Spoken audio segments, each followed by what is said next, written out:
Good evening and welcome to all the esteemed participants of this Kriti Samhita lecture organized by the International Research Division of the Indira Gandhi of the IIC, and also which is steered by the International Research Division and funded by the Ministry of External Affairs, Government of India.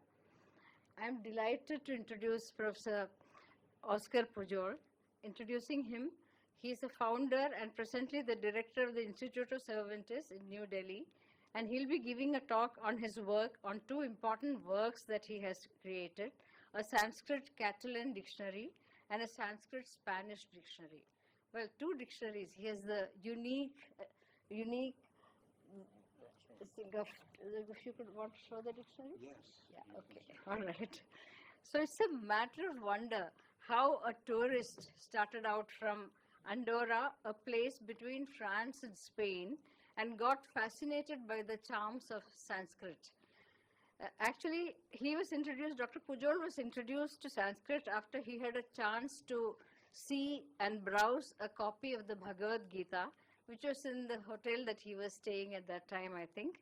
He found its philosophy compelling, and this led him to study Sanskrit at the Banaras Hindu University, completing his master's in Sanskrit and PhD on a manuscript in Sanskrit Grammar from the 12th century Bengal.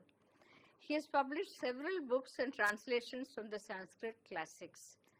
I suppose he was always interested in etymology, and on this point, many dictionaries in Sanskrit are, I must say, presently out of date, including the one that we discuss, always consult, Apte and Monier Williams. All are from much earlier than the 20th century. So when one looks at them and feels that, well, it could have been, edited, it could have been made more modern or something like that. But then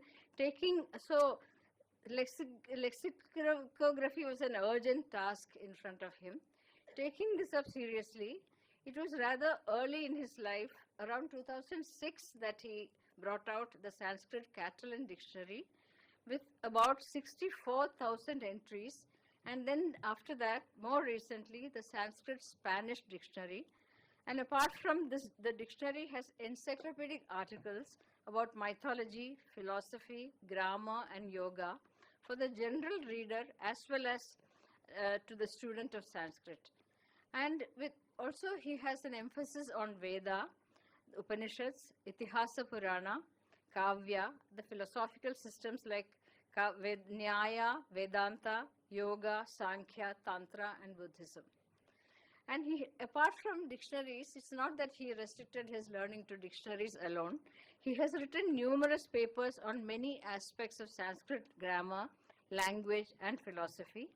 Coming back to the Gita, the idea of Karma Yoga inspired him, especially the idea of renunciation, and that it is not the external aspects of renunciation, like going to vanaprastha or renouncing material things, but going inwards to restrain mental processes and attain calmness within the self. I think that was what he defines, I think, as a true karma yogi.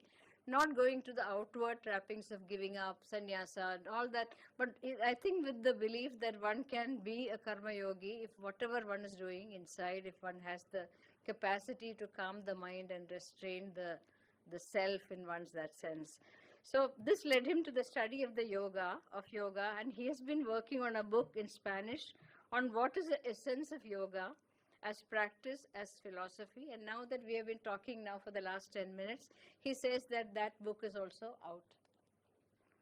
So presently, Dr. Pujol is director of the Instituto Cervantes in New Delhi.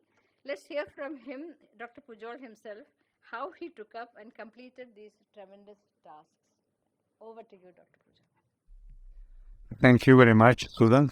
A great pleasure being here at this institution, which was dear to all of us, and with the possibility of talking about the Catalan and Sanskrit-Catalan and the Sanskrit-Spanish Dictionary.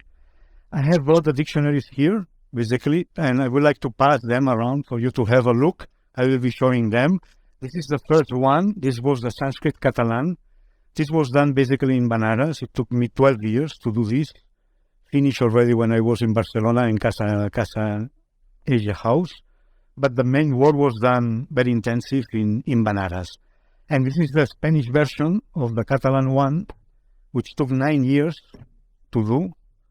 Although I got a lot of help for this dictionary, and this dictionary is based on this one. It is an improvement of that one, especially in the names of plants. Because Catalan language is a very small language, only spoken by 1 crore, which is, in Indian terms, will be a minuscule language. and so there are no names of plants, of tropical plants in Catalan, but they are in Spanish because, of course, Spain went to Latin America, and there are many plants brought from India that have Spanish names, no? Anyway, both are very similar in content, although this is better in the sense that it is an update and a correction. If you want just to pass around for people to have a look, then, well, having said that, I warn you that this will be a very technical lecture, okay? So you forgive me if I go into technicalities, but that was the main reason of this exposition. And I will begin saying that Professor Michael Courson, in his book Sanskrit, was of the opinion that existing Sanskrit dictionaries were grossly out of date. That are his words, no? We must understand that the most important lexicographic activity done for Sanskrit was done more than basically in the 19th century. The kind of work was done by Western philologists was really incredible. But that since then, many unpublished Sanskrit works have been brought to light. Specialized studies and glossaries have been prepared, but existing dictionaries have been not enriched with the newly available information. Additionally, English and other modern languages have also undergone a change and evolutions, and which is not properly reflected in the existing dictionaries. As a result, the English rendering, or for that renderings in any other modern language, often sound all and outmoded. Consequently, updating Sanskrit lexicography is a badly needed task. This is a message which this is a thing that is really incredible, that after so many years, still we are using Monier-Williams. This is an anomaly which I think somebody should correct in the near future, especially in India, no? Of course, we have Apte, which is a very useful dictionary, because I think, because the arrangement of meanings is better in Apte than in Monier-Williams. And I will, before going to the dictionary, I would like you to give some examples of why Monier-Williams can be very difficult to utilize, sometimes even can give you wrong information. And I will devote the first part of this talk to examine the problem with Monier-Williams. It is really, I will begin with a quote from Gonda, the great Dutch scholar. And Gonda, in his book, The Vedic Visions, he said, "It is indeed somewhat strange that scholars should have acquired for nearly a century in the translational and interpretative methods of Rudolf Roth and Hermann Grassmann, which are the authors. First is the author of the main dictionary, which is the St. Petersburg Dictionary in German. Then this is the major work for Sanskrit. You should understand that not all of them, but a good amount of modern Sanskrit dictionaries are based on the German dictionary. Even Monier-Williams itself is a copy of the German dictionary, and there are articles that show how Monier-Williams took basically all his information from the St. Petersburg Dictionary, of which there are 2 editions, the brief and the larger one. Okay, so you should understand that even Renou's dictionary, which has been very, very much praised by Western scholars, is basically an abridgment of the Monier-Williams and the German dictionary. And even errors that are originally in Monier-Williams and in the German dictionary crept in subsequent dictionaries, no? But what Gonda is saying is more important, because he says that the method of arranging the meanings in Monier-Williams and basically also in the St. Petersburg dictionary is wrong. And that's what I want to make clear now. No, I continue with the quotation. To them, and this is Gonda speaking, the meaning of an ancient Indian religious term, practically speaking, resolves itself into an often rather large number of German and English terms.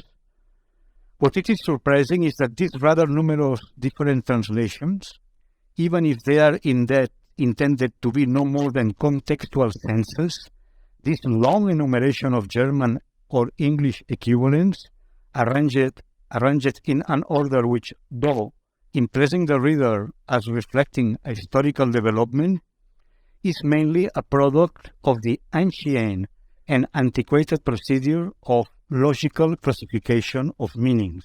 This sentence is very important. Logical classifications of meanings.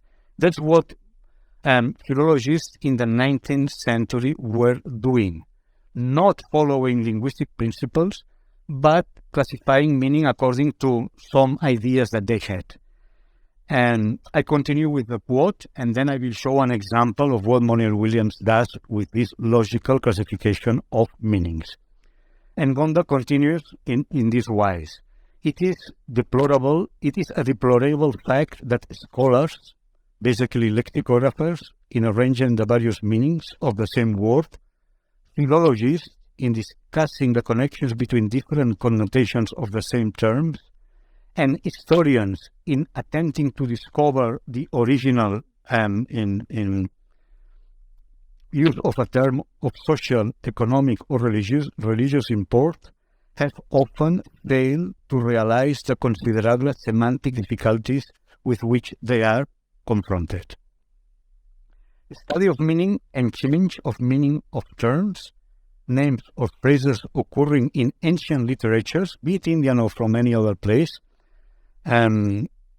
requires not only a thorough philological and historical understanding of the context and situations in which the terms occur, and if they are of religious import, a knowledge of the fundamentals of the phenomenology of religion, but also an insight into the semantic possibilities and intricacies and readiness to investigate systematically the semantic fields to which the terms belong and the cultural systems to which they are related.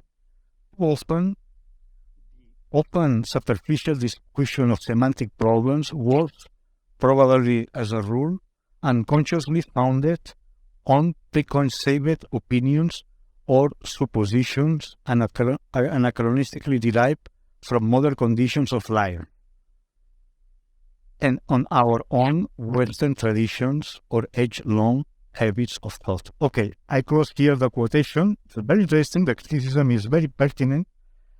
And my point is that in such a those word order, it becomes quite difficult for the student, especially for the Western student, because the Indian student has other kind of problems when learning Sanskrit. But for us Westerners, which have no base when we come approach Sanskrit in other Indian languages, of course, the acquisition of meanings from Sanskrit becomes much more difficult than for an Indian student who has some of the shades of this meaning for the native languages.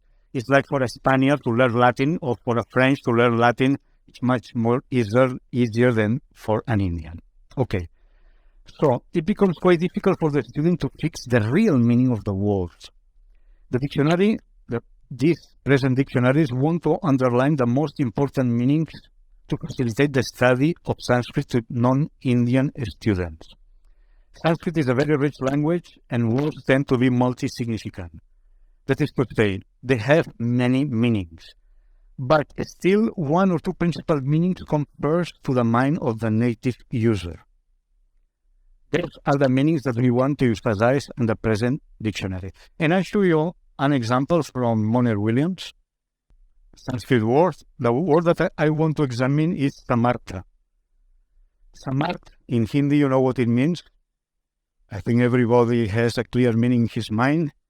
And that's a very common Sanskrit meaning. It's not a case of anachronism here. Here is one of the cases where the Hindi meaning and the Sanskrit meaning are still very similar. It doesn't happen all the time like this, no? And now, if we see Let me make it a little bit. Now, Samartha, Moni Reader said, having a similar suitable aim or object, having a proper aim or force, very forcible or adequate, well answering or corresponding to, suitable or fit for. And here he gives some references, Mahabharata and Kavya.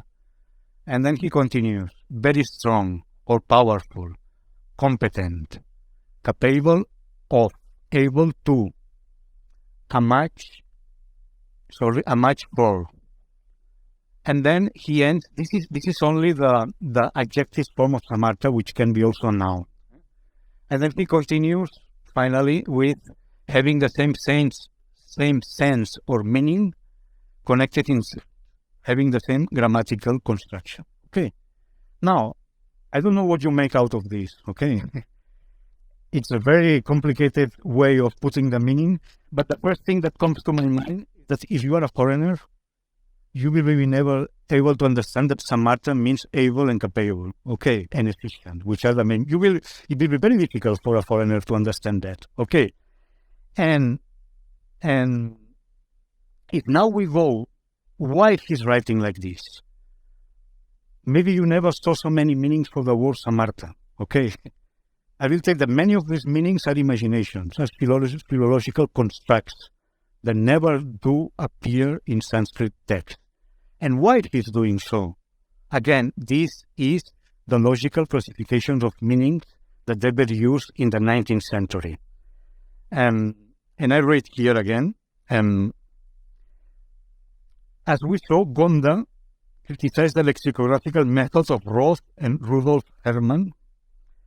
This presentation, okay, might impress the reader with its look of historical development. Okay, it looks like there's been a growth from having a similar suitable aim, and then you have a kind of semantic development of the word, no?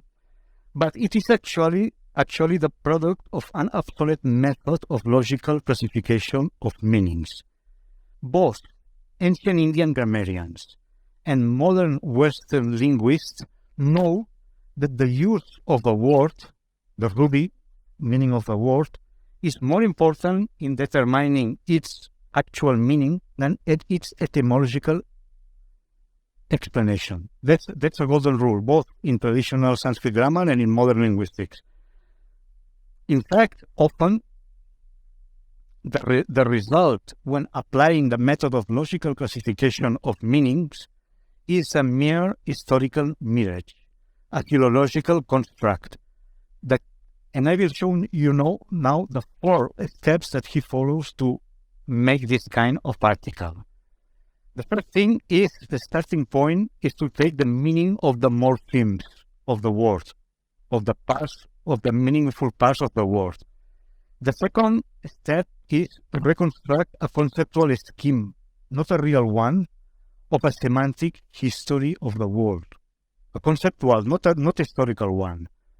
And this is achieved by seeking confirmation of the desired etymological meanings in the contextual meanings of the word, and ordering the article in such a way that the meaning appears interconnected, according to the previous logical conception of the... I show you how is done that.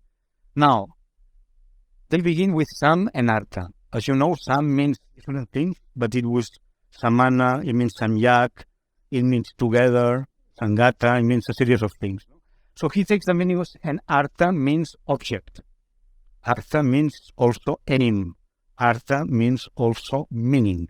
So he takes these 2 etymological meanings, same aim, same object, and begins, constructing the different meanings of the words. See, having a similar suitable aim or object. Now, when you have a similar aim or object, you have a proper aim, which is the second meaning, okay?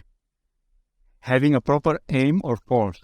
When you have something that is having proper aim or force, you are very forcible or adequate, okay? Then he continues the construction. When something is adequate, it's when well answering or corresponding to. Something well answering or corresponding to is a suitable thing, okay? Fit for. When something is suitable and corresponding, it can be very strong, powerful, competent, capable, able. So you see, all these meanings are really out of the original morphemes of the word, are constructed according to this logical classification of meaning. But if you look to the story of the word, it's not like that. This is not a historical thing. This is just, because the meaning, what I want to say is the meaning of able, you find already in the older strata of the world in the Mahabharata. You have a technical meaning in Ashvalayana Sutra, which he's not giving here, by the way. And you have also the technical meanings in grammar given by Panini, which he gives at the end of the article. Sorry, I'm trying to... You see, in the end of the article, connected in sense, having the same grammatical construction. This is a Paninian sense of the word, a technical sense of the word, okay, which are syntactically connected, okay. But what I want to say is, when you look at the history of the word, there is nothing that can justify this presentation of the word. And therefore, this, which looks very beautiful and very perfect, is just, and this Monier Williams does constantly, with in many places. Okay, I cannot now, I could go into many things, but it's not my aim here to, and I don't want to decry the work of Monier Williams and the work of the German scholars, because this is a work that has not been surfaced. And this is our failure, that we're still depending on these words which are so old, okay? But that these words are full of mistakes or full of, it's just obvious, because they were dying. I mean, lexicography has advanced really a lot during the last 120 years. Even in the Latin dictionaries and the Greek dictionaries that were done in the 19th century, they have been all revised, and we have new dictionaries, which are according to the principles of modern lexicography. Now I will present the Catalan and Spanish dictionaries and try to point out what are the improvements over the old methods of dictionaries. Okay, but before that, then very briefly, I would like to say what Dominic Bujastic said regarding the Catalan dictionary, which he has a copy. She sent me a letter after, and because it will give you an idea also about this dictionary. So Bujastic said, and I was delighted and surprised to receive from you the dictionary Sanskrit-Catalan. It is a remarkable achievement. Your dictionary has several features that are special and very good. I am struck by the list of Paninian and Unadi suffixes. The printing is really beautiful, so clear and excellent in every way. Your marking for the different types of compounds, especially the case relation between members of a Tat-Purusha compound, is extremely helpful. And the fact that you give the Paninian derivation for so many of the words is unique and extraordinarily valuable. You romanize index of entries at the end of the volume, because at the end of the volume I'll put all the entries in the order of the Latin alphabet to help people who have problems still with the Sanskrit alphabet. It's an excellent idea and especially helpful for beginners. And he means, I am envious of Catalan students.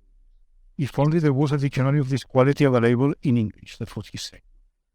And with these words in mind, I just begin to give a description of the improvements of both dictionaries, and then I will give you a few examples of the difference between both. The Catalan and Spanish dictionary has about 64,000 words. This is little compared to Monier Williams, who has about 1.5 lakh, okay? Monier Williams has the number of words. And the range is from Upanishads to Puranic literature. Okay, that's the range. With special reference to philosophical and technical terminology of the 6 orthodox systems. And also grammar, aesthetics, and rhetoric. And the vocabulary of Sanskrit poetry. The method that I follow involved 3 steps, basically. The first one was selection from existing lexical sources. You always have to use existing dictionaries. It's something that you must do. And that was the first step. I used basically 6 different dictionaries, including Moner-William, Apte, dictionaries in Sanskrit like Shabdakalpadruma and Vachaspatiam, and also the Renou dictionary in French. That was basically, no? And the other thing that I did, the second step, was direct selection from textual sources. I did my own selection, not relying on Moner-Williams and in other dictionaries. And basically what I did was to select from prakaranas. Prakaranas, as you know, are those easy texts of Sanskrit philosophy, usually late texts, but they are very helpful because they condense the different philosophical schools. We have different prakaranas for different Tarka Bhasha, for Nyaya, etc., etc. So I took these prakaranas and some original text, and I made my own selection, and I made also encyclopedic, and you will see here some of the examples also, no? This was very important because I understand, as we have today, the interest for Sanskrit in the West, it's basically because of Indian philosophy. That's the main thing. So I made my dictionary specially adapted to philosophy, because I understand that most foreigners, they want to read about philosophy, no? Caveat is also there, and general vocabulary is also there. So that was the original contribution, my own selection of words, and then finally the revision. Among the new contributions of this dictionary, we can list the following one: updating and reordering of Sanskrit lexical items according to the findings of the 2 etymological dictionaries. Well, those of you who don't know, in the 50s, from the 50s right into the beginning of this century, a German scholar, Manfred Meyerhofer, 2 etymological dictionaries of Sanskrit. It's very, he took almost 40 years in completing these 2 dictionaries, which are available in two different sections. So I use these dictionaries of Sanskrit just for the etymology of words according to Western linguists. Okay.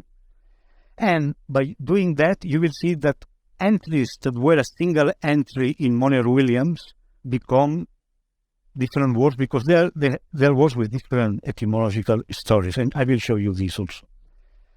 Then the second, which is for me perhaps, I already said, inclusion of Sanskrit technical terms from the main systems of philosophy, especially Nyaya Vaisheshika, Sankhya Yoga, Vedanta.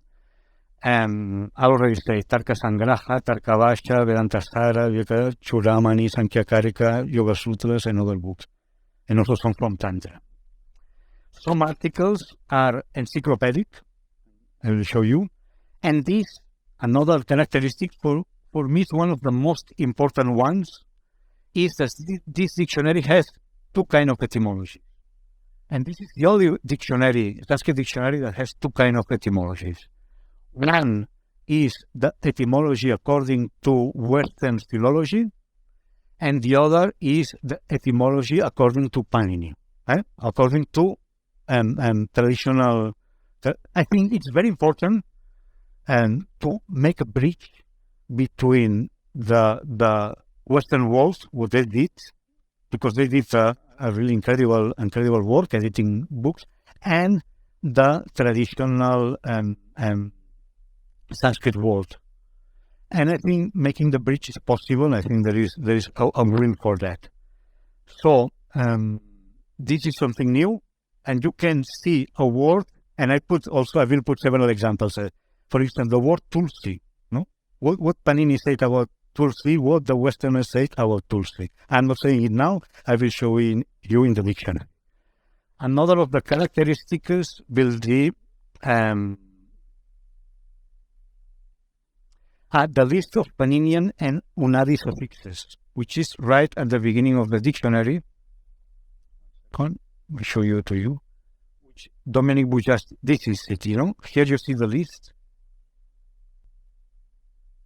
Okay. I will explain later also why this is useful, and to have this is very important because this is what gives entry of Paninian grammar into a modern dictionary, which I think it's very important to include Paninian grammar in a modern dictionary. And I will show you how to use this after a while. Then the dictionary follows basic norms of modern lexicography. This is very important, especially the distinction between translation and explanation. Existing Sanskrit dictionaries indiscriminately mix translations and explanations in their presentation. What is the explanation? You will find in Moner-Williams, in Renou also you will find, even in one of the newest Sanskrit dictionary, which is the Italian, Sanskrit-Catalan Dictionary, SCOM, that you will see a word and they will write a kind of goose. You cannot write that, okay? Because you're writing translations, this is an explanation. If you want to write a kind of goose, which you can, do that inside brackets, okay?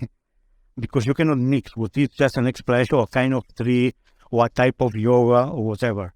This you have, typographically, you have to differentiate an explanation from a translation. Otherwise, and this is being done today in Latin dictionaries and Greek dictionaries that were done in the 19th century without having this. The student has to know that what he's finding there is something that he can use in a translation. And it's not an explanation, that he cannot use an explanation or a commentary in a translation. So in this dictionary, they are clearly separated. And explanations are in brackets, and translations are in the main body, because dictionaries are for translations, not for explanations. Moreover, the Sanskrit dictionaries are quite loose in the ordering of meanings, giving long strings of words that are not synonyms, without any typographical device to indicate shades of meanings. You find in Moner-Williams strings like this one that I'm going to read for you. I think this was Hima, the word Sanskrit word Hima. And you find frost, cold, snow, mist, dew, thin rain. Wow. From frost to thin rain and to snow, there is a big, these are completely different things, and we don't need to be Eskimos, to understand very different things. Even if in India, sometimes you can mix a little bit because you have very little cold, but they're different. And you must separate them accordingly, at least if you are doing a dictionary in English, And, well, these dictionaries, the arrangement of meanings of these dictionaries follows an historical principle. All their meanings are given first, and I will show you also. Now we are going to see the examples, okay? And finally, I use also, when needed, an asterisk to indicate the most frequent meaning of the word, because we want that to be useful for the students, and we want that the Spanish student, when he uses the word Samarthapāda, he knows that Samarthapāda means able, capaz, and that we want to this. Okay, now we can begin to see some of the examples that I have prepared for you. We'll start with, let's see a word like Kamala, lotus, okay?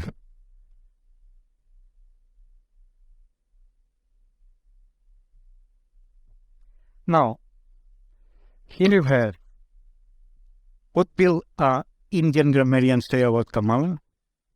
Now we go to the second. First, you see that I have separated both of them. You will find them together. Why I separated them? Because they are different words. One is adjective, the other is a noun. And because according to Western philologies, Kamala, meaning lotus, comes from Kamala, meaning pale pink. Okay, this is Spanish for pale and pink. So a Western philologist will say the word Kamala we found first in the Rig Veda as an adjective meaning pink. And later on, you see, here you have, well, Rig Veda, no, this is Taittiriya Samhita. And I don't remember. So this is Taittiriya Samhita. This is a Vedic word of the old world. It is accented word. You see the accent here. Okay. And then, Western philologists will say, okay, lotus, we call lotus because lotus meant pink, okay, pale pink, and lotuses are pale pink. And then it became, okay, that was the explanation. What traditional grammarians will give. And again, you go to the etymological Sanskrit dictionary, and he will say that he doesn't know where this word comes from. Okay, now we're here at that end here. Nobody, Western philology will say we don't know where the word Kamala, meaning pink, and found in Vedic literature comes from. Okay. Now,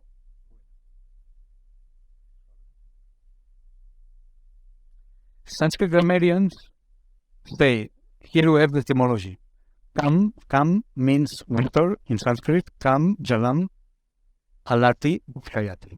Okay, those who know Sanskrit understand it perfectly.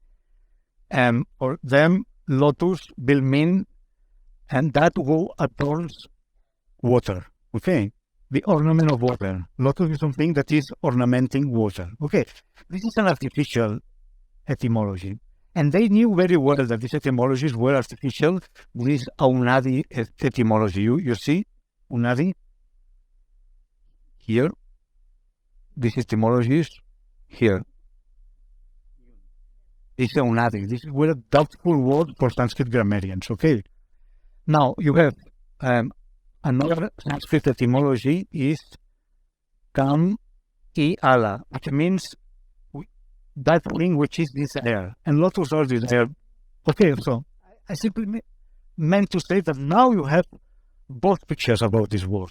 You know what a Western scholar will say, and you know what traditional Sanskrit grammar will say about this word, knowing that being in the unadded list makes this a difficult word, a word that is not transparent, that is not easy to relate to a known root, as we know. Okay, so that's one thing.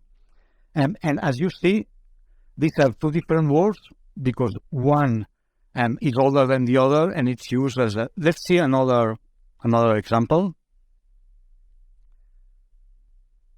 Here we have the word kara, okay, which means many things in Sanskrit. In fact, there are many different words for kara.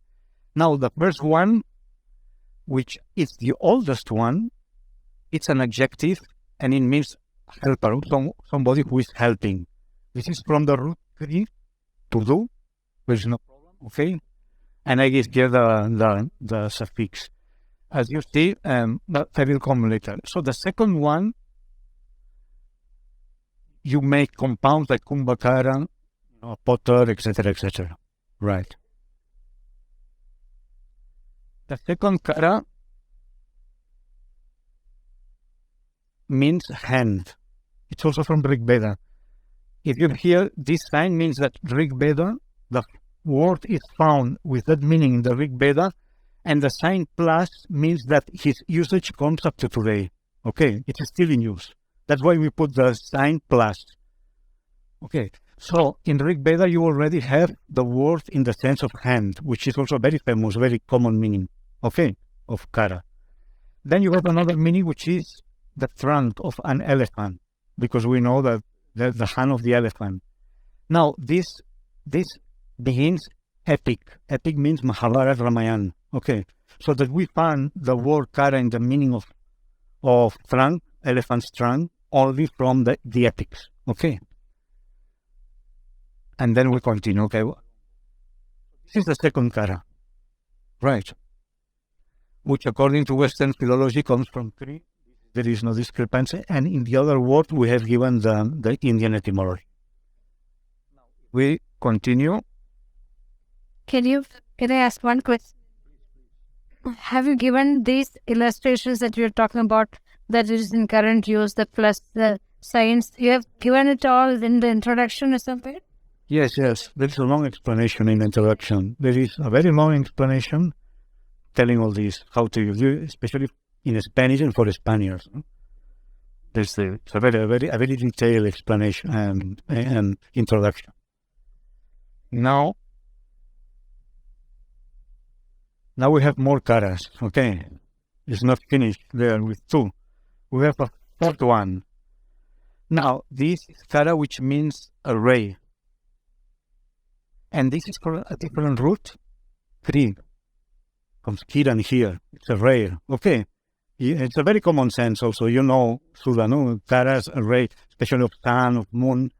So here you have rayo, especially of the sun and the moon, resplendor, brilliance of a gem, etc. So this again, Panini gives a different etymology. That's why we must separate these words.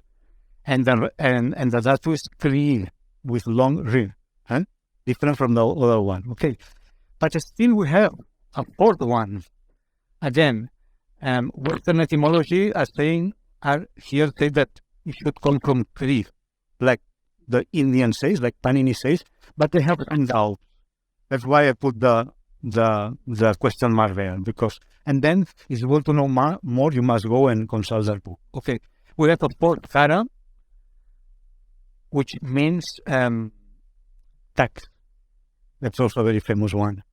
Okay, now Sanskrit Grammarians give a different etymology for that. This is for Shabda Kalpadruma.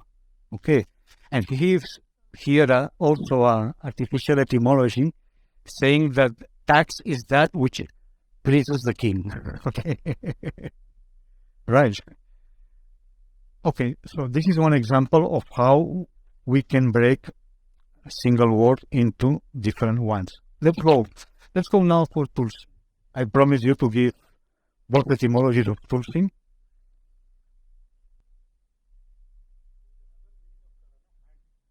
Hand came. It came. It's the second one. Eh? Tulsi is a very interesting word. Okay. Now you see here both etymologies. According to Indian etymology, Tula, so is a Dhatu root, which means to kill, to destroy. And the meaning that they say it's Tulsi, it's also a typical one. Kill is the one that kills and all comparisons. And the meaning they say Tulsi is that plant who is incomparable. Okay, excellent, incomparable. That's the etymology given by now. Western, the etymological dictionary says that Tulsi comes from Dravidian. Now I am not defending. I am not discussing anything. Okay, I just put it here in front of you, and you choose whatever option you like most. But at least you know what has been said about this word. And I think if you are studying Sanskrit today, should know what Westerners says, what Indian says, both. Sometimes in the West, the problem is the Westerners, they don't know what Panini says. And here, and I studied in Banaras, nobody knows what the Westerner says. And this in traditional context is where I studied, okay? So I try to make this bridge. And the example, this comes from Proto-Dravidian, whatever language that was. And yes, in Tamil you have Turei, Tulechi, Tulavam. I don't know if in Malayalam there, and you know, no? And he gives this proof saying that the Tulsi finally comes from Tamil. Of course, I don't come into discussions. Eh? I'm sure that people will say that, no, it was Tamil who borrowed this word from Sanskrit. First thing that the first argument. But anyway, you should go to the German dictionary and say why they are saying this kind of thing. But my interest here was only to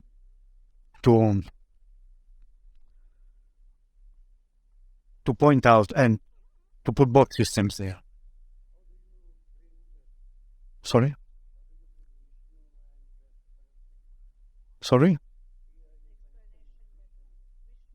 We can see. I don't know. I've forgotten, you know.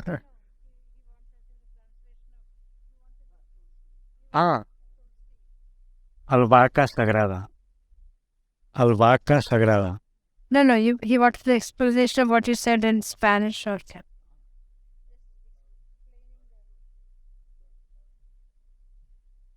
Okay, I understand. No, I'm showing you, this because it's an example of the encyclopedic character of some of the articles. I did that because this dictionary, the Catalan especially, was bought by a lot of people who will never study Sanskrit, but I will use this as a reference book for my philology and for philosophy. And that's why I included these longer articles. Here, you have the Spanish translation, which is Albarca Sagrada. And then you have here a small explanation, the Latin name. And then you have here mythology, okay? And here you have a long. This is according to Brahma Vaivarta Puran. Okay, I made an explanation of the Tulsi myth. I'm not going to translate it now. Okay, this is a story what happened with the plant and all this. There are many versions of this kind of stories, no? But this is from the. So, you see here you have a long article. They'll tell you basically what happened. Okay. Explaining here the origin of Tulasi. Then how Tulasi, by malediction from Radha, she had to be born in the earth, and then it's a long story, okay? And the full form of the article goes up to here. This is an example of, okay? Here. And there is also versions from Padma Purana of the story. But since we are here, let me show you encyclopedic character of the dictionary. Here with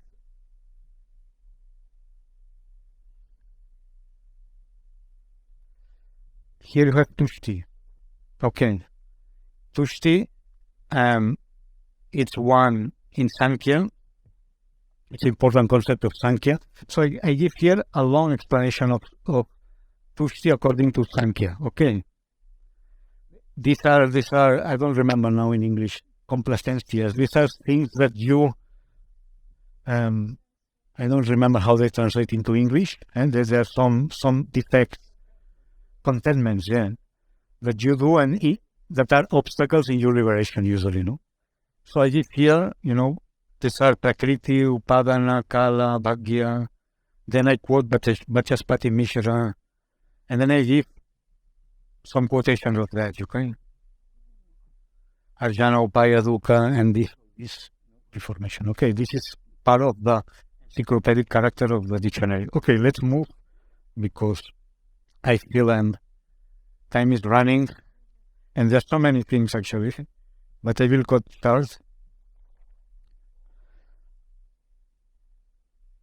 I give one last instance of how words are split in this dictionary. Here again you have 3 different kalamas,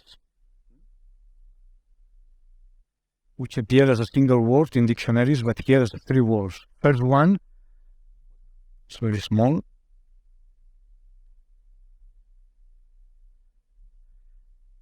First kalama, again, it's from Greek, means kalamo in Spanish, pen. It's quite clear that it's from Greek here. I'm giving also a unadi derivation here for them, because that was a difficult word for Sanskrit grammarians.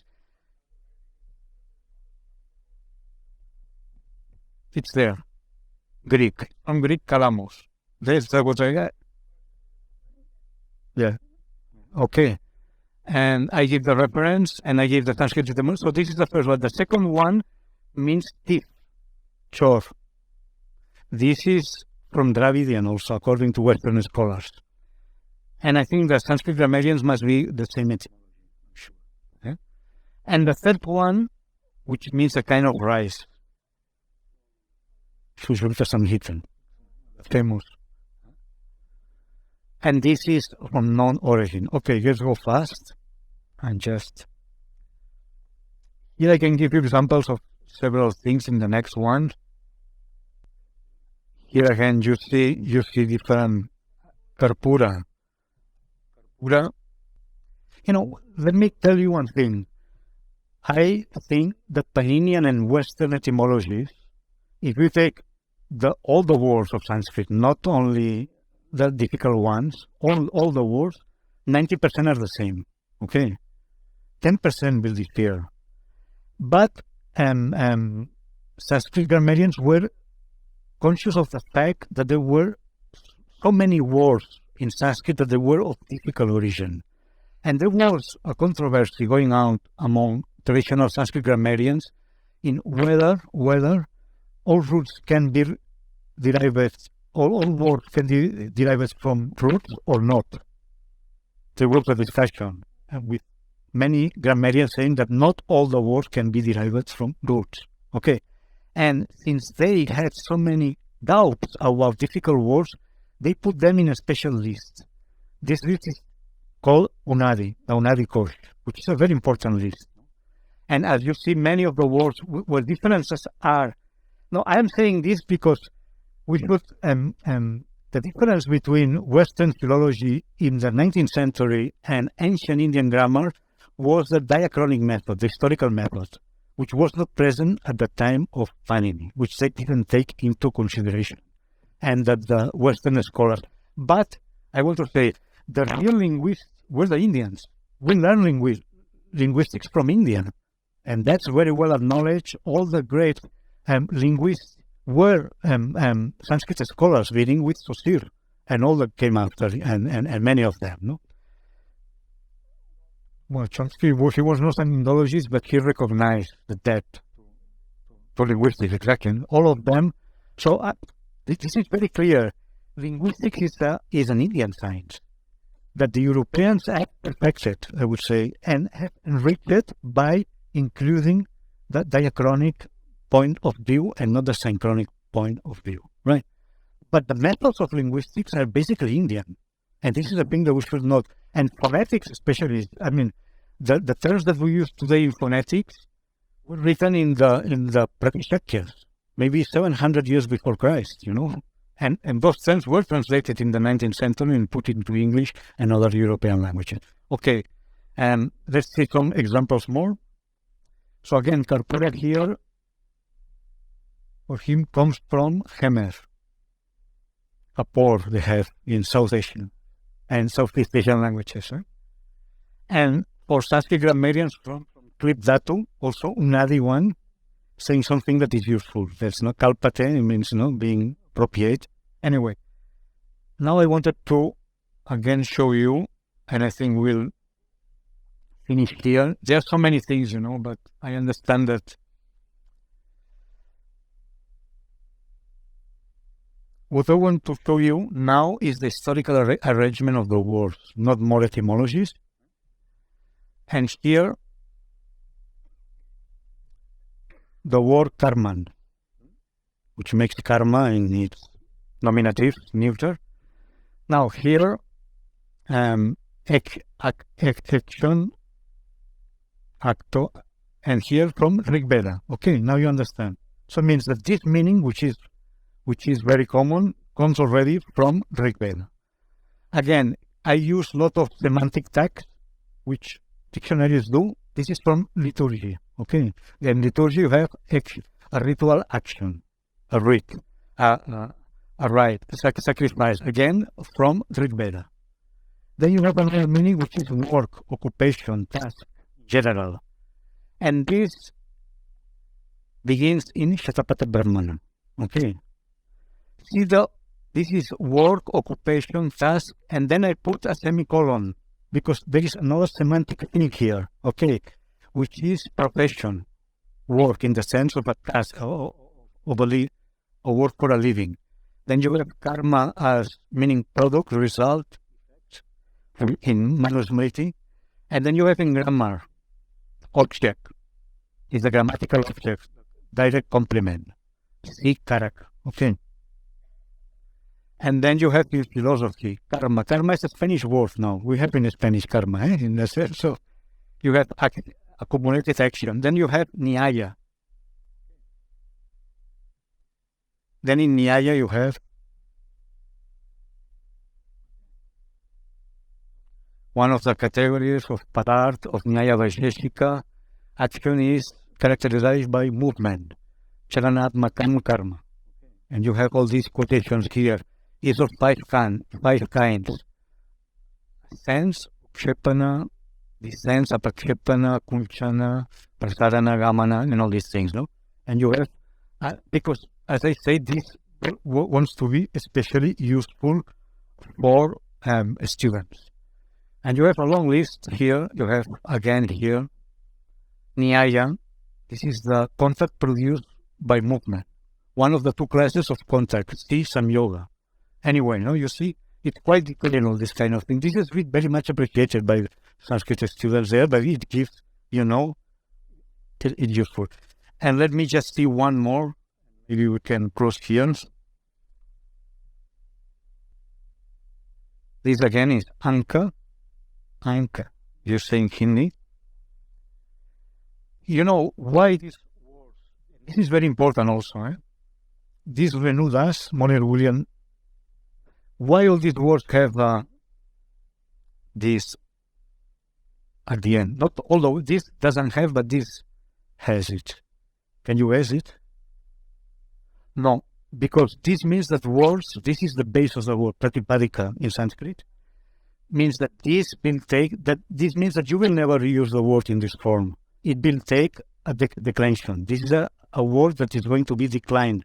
And that's why you put that, because it's not a cross word. This is done. This is what I was telling you through the modern lexicographical principles. You have to indicate if a word, if the word's a word which is undeclinable, that won't come. Okay?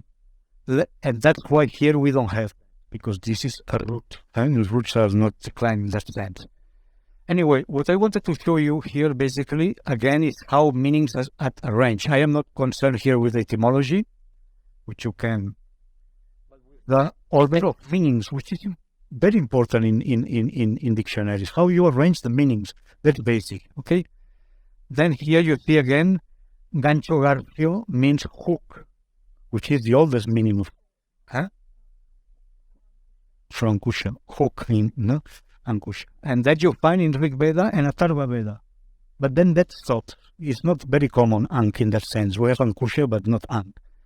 Then you have, he is a part of the curve of a human body, the etymological stance. And you have sides. This is from the Brahmanas. That's why we would be plus. Then you have a very common, you say in English, how you say this, lap. Godi, okay, anta, in the sense of godi, in the sense of lap. In Spanish is falda, cintura, but also, it's a different. Now, and then you have anca in the sense of mark. Now I use this example, why I put here the asterisk. Usually, and this is explained in the introduction, the most common meaning will appear at the beginning. It coincides with his historical meaning, okay, like in the case of Kamala. But here, since the common meanings are not the oldest ones, because then I put this asterisk here to help the student for him to understand which meanings he should look first and understand first, especially. So here you have again the historical arrangement of the dictionary and the frequency of meanings. Okay, this is never ending actually, okay, and there are some, and I'm sorry because it's a very technical thing, and we could go even into more technicalities, because I will conclude now saying again that I put forward a few years back, the need to do a Sanskrit English dictionary, a native Sanskrit English dictionary. Actually put a very detailed project, it was almost came, because someday I think when the Cervantes please me, because I would like you to read my proposals, for you to understand, and actually one day we will do that also. After doing 2 dictionaries, doing a third one is not such a big thing. But, I think it's really a shame that we are still, India in the 21st century is such a powerful country. Resources are there now. It's not like before that we don't have so many resources, no? And well, I read here the core points, okay? The Sanskrit Lexicography is grossly out of date. The most commonly used Sanskrit English dictionary, the Moner Williams, is 120 years old and does not follow the principles of modern lexicography. As a result, modern Indologists has compared Sanskrit with an outdated tool that makes studying research much more difficult. There is a need to produce a new Sanskrit-English dictionary, according to the principles of modern lexicography, reflecting the findings of present Indology, and suited to the needs of today's scholar. The aim of the new Sanskrit English dictionary would be to replace the existing Moner-Williams. Okay. And the new Sanskrit English dictionary should have from 3 to 4 lakhs entries. 3 lakhs entries means doubling the size of Moner-Williams. Okay? And here there are certain points which the new Sanskrit English dictionary should take advantage of the work already done regarding the Encyclopedic Dictionary of Sanskrit Historical Principles. This is not easy. Sudha already approached Pune regarding this, and you know how our institutions, nobody wants to give their resources. But, I don't have it here. Okay. Yes, I have it here.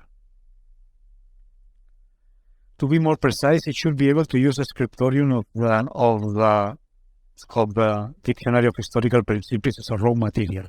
The scriptorium in Pune houses 10 million slips. It's incredible. Okay, these people have done in Pune is really incredible. It's a pity that it's there. I don't know that. I was in Pune about 15 days ago. I was not at the Deccan College. I was at the University of Pune, speaking about these things also. But what they have there is treasures. It's really a pity that we are not able to. They're doing an incredible job. When they finish this dictionary, it will be a revolution.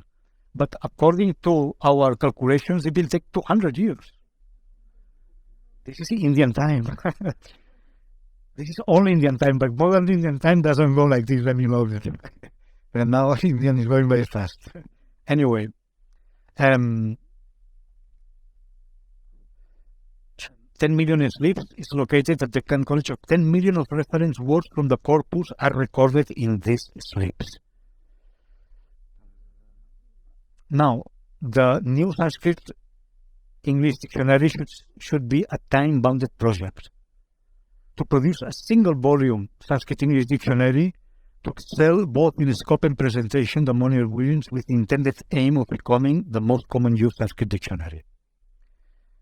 I even put a time frame at that time, which I won't say it here. The project will be, anyway.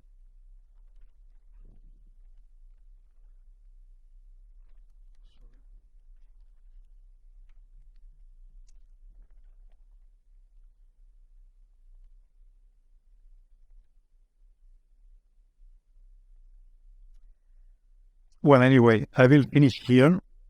I think it will be possible to do this work, really. If you have, and just conclude here.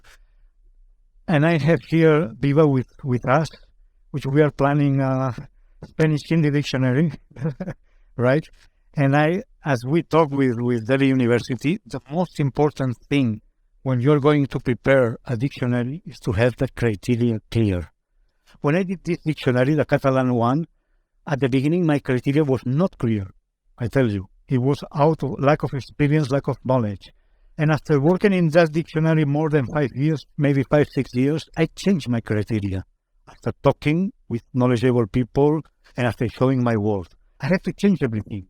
It took me a lot of time since I found really a proper and a scientific presentation and a proper presentation. So again, and I think this criteria, I presented it in the World Sanskrit Conference. Nobody has disputed it so far. I think it's a modern criteria. It is a historical criteria. It has respect for the Sanskrit grammarians. It incorporates information from Sanskrit grammarians. It puts, the indigenous tradition in all his life. And as you see, it doesn't fall into controversies. Dictionaries are not for controversies, but puts there history of the world, and anybody can choose which version to follow. No? So once again, I think what is happening in Pune, once you have the criteria clear, then you must be. The second thing is to know the scope of your dictionary. If you want to make a new Sanskrit, you should know how many words are you going to excerpt? How many words are you going to use as first-hand material, right? Then, when you know the scope of work and how we are going to arrange those meanings, then it's choosing a proper team. And a proper team, you need, and Viva knows that we are talking about that, for a proper team, you need a group of students, okay? A group of young and people who are, you need, of course, a board of scholars. But you need, young people who are really able, who have the time, who are well paid, that's very important, and who will make the hard work of, translating this, putting the inputs and doing that. And once you have this team of, and you don't need also big, you need 4 or 5 people are more than enough to do that. But you must give very clear directions of how to work. Okay. Anyway, I conclude here this presentation saying that doing a new dictionary, it's a must for India. It's a must for Sanskrit studies. It's an anachronism that we're still relying on Monier Williams, and of course, dictionaries between Sanskrit and Indian languages should also produce. Thank you very much, and I don't know if there's any time for questions.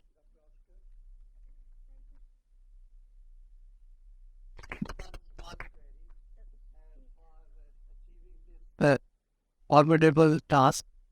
Are you listening? Yes.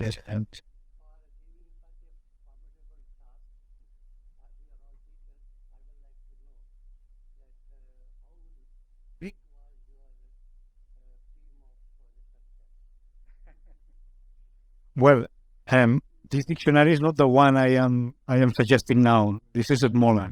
No, I had a good number of people helping me. I was telling her, both in the Spanish and Catalan. I have one of my friends, who is now head of department there in Pune, helped me with Paninian etymologies. Another scholar from Spain helped me with the Indo-European etymologies. Then I had a couple of young students at I was in Banaras when I did this, and I had plenty of time, helped me, and then I was consulting scholars, I put myself a lot of hours there. And I think, so people were there, but not a huge team. I never had such a huge team. And it was not done with incredible budgets also. Although many people are telling me you should publish this dictionary in English, which I can do. I don't need help from anyone for doing that. We can do these dictionaries into English as so many Gujaratics, but that won't go beyond Monier Williams. Still we will, because these are smaller dictionaries. They're good for certain things, but maybe they're not good for other things. They're limited dictionaries. It has only 64,000 words, and it's not the same kind of dictionary that I am proposing. This dictionary, which I would use the criteria already in those dictionaries, but applying differently. There is no need to make an encyclopedic dictionary, for this kind of dictionary. I think there is no need for that because you have many glossaries, many other words in English. That was different because of Catalan and Spanish. And we have very few material in Catalan and Spanish still, Professor Talet wanted to say something. Thank you, Senor Pujol, for this wonderful talk. I just thought in the first example you gave, that Samarth, then basically you are translating, creating a dictionary between a classical language, which is Sanskrit, and the modern philology, which is Spanish or English, whatever. So maybe in Indian language, which are like Sanskritized, in the modern Indian philology, the most appropriate semantic is adopted mostly. Like Samarth is also in my mother tongue, Malayalam. So if we use that, like how the modern Indian philology use the semantic, adopt the semantic, so it would be easier, for this. Like if you create a kind of a Spanish dictionary. And it's so interesting because I don't know Sanskrit, but then samarth in the verb is also there in the language, modern Indian languages. And if you translate that, among the European philology, there are differences. I cannot think of a better word for like the German word like Begründen. Begründen is a very important word in the philosophy, but how to translate that into English? It is justify. Justify has a different meaning. Justificar. So, and there is a problem there in the European context also. No, but you saw the arrangement of meanings. You saw how a word like karma has different meanings, and then you make compartments for the different meanings. Okay. What I am trying to say is that the etymological meaning of the words is not always the oldest. That's what I was trying to say, you know, and that's very important to realize. You know, to in a dictionary you have to put the meaning of the word that has in a specific text. You go only by proof, you know. You don't invent meanings. I mean, I am not going to write my own meanings in a dictionary. Okay? So it's very important to put the meanings as they appear in the text, and you can follow, you know, and the development of that meaning. You will have to trace the history in the different texts, from the older text to the newest one. Okay, so that's what I was trying to show with. Still, when you present the meaning, so there should be an order like the most commonly used. I mean, well, that's why I gave the last example where I rectify. You said kara, I think it was.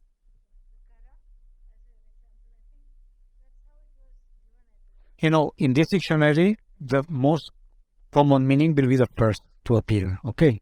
But there is an exception to that. And that exception is indicated by the use of asterisk.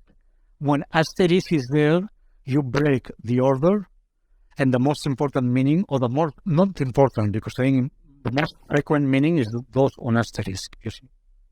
And if a word is difficult to translate, you see, I let dharma without translating, and then I gave some translations of dharma. I gave samadhi without translating, but that I gave some translations of samadhi, because samadhi is of that, you see. And then you can explain things. I am not against explanation, but explanation will be in brackets, okay? And then you can go into the nuances. But you know, dharma has so many meanings, you know. It's not true when people say you cannot translate dharma. It's not true. You can translate, because dharma sometimes has meaning that has nothing to do with the general and metaphysical meaning of dharma that comes to our mind when we speak of Indian philosophy. Contextual, I think. Dharma, niti, all these are, I mean, according to that particular context, I think you have to translate it according. I know right now, because I'm doing a classical text into translation. So each time that appears, it has a different context or a different meaning. I think that is the way. That's the way. Now my translation of the Bhagavad Gita just come in Spanish, in Spain. Right now, I don't get beyond the book myself. And there, in the introduction, I didn't translate the word dharma. Okay, because in Spanish, everybody knows dharma. You know? Everybody knows dharma in the world, and everybody has his own opinion about dharma, okay? And I say, okay, I will give dharma without translating. But in the introduction, I point out that dharma at least has 7 or 8 different meanings in the Gita, because it changes. It can mean just relative balance, or it can mean, you know, a more kind of metaphysical dharma. So the meanings are very different. Okay. The problem is that, as it's pointed out, there is a classical language. The language, it is not in use, no? And from that language, you are translating to languages which are absolutely live and changing, no? So, how do you negotiate this kind of? Well, I would say that it's not true that it's not in use. Okay, the moment you write in Sanskrit, it is in use. Even if you.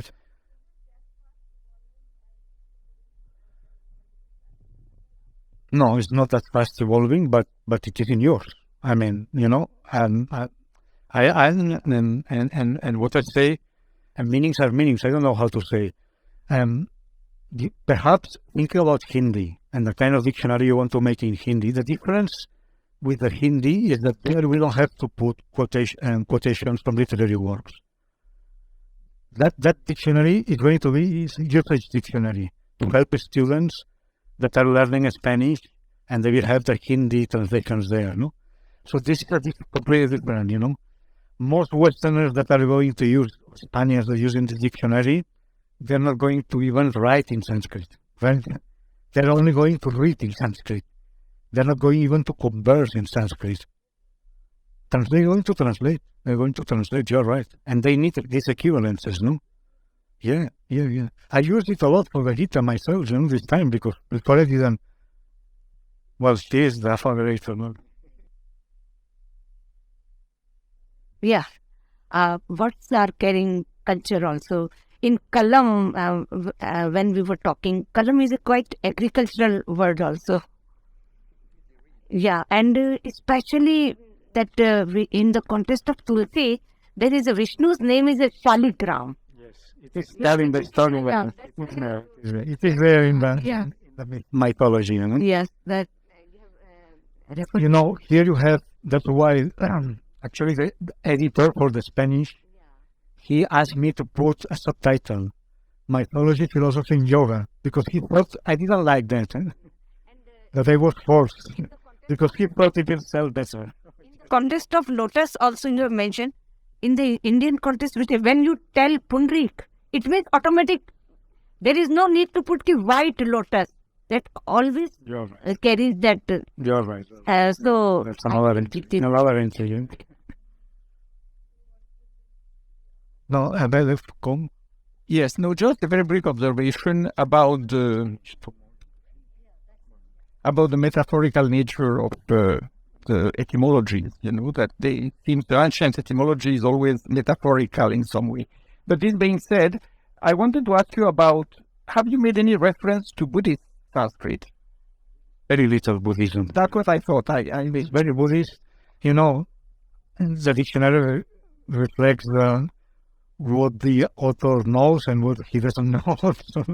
So Buddhism, very little Buddhism, in fact. And then there is very little Buddhism here, which...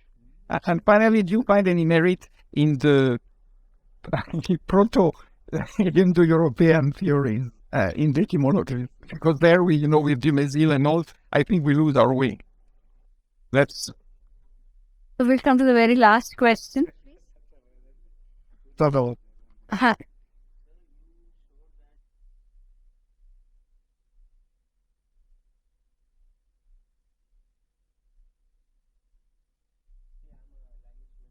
Yeah, it makes sense. The words like which I used in tenses, how to, there the meaning is generally are very consistent with the proof word. Word like pratipadics, meaning from the root words are not generally over time they might evolve. Yes. The context they might.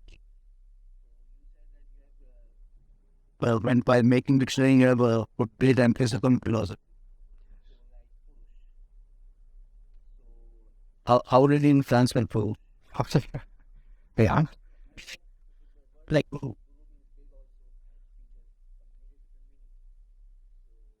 We should see on the dictionary. I don't remember. I don't remember all my dictionary. Huh?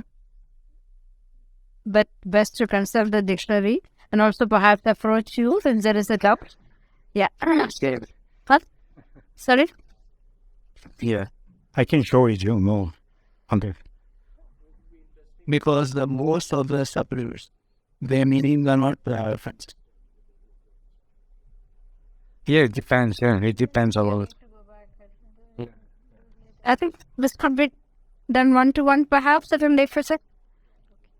So this just leaves me with saying that it is a very, one can see that what a complex at the same time fantastic work that you have created with both these dictionaries. And also all of us wish all of us that we will have a new modern Sanskrit dictionary in the lines that you were talking about. And thank you so much for coming today. And thank all of you to have come and joined and also asked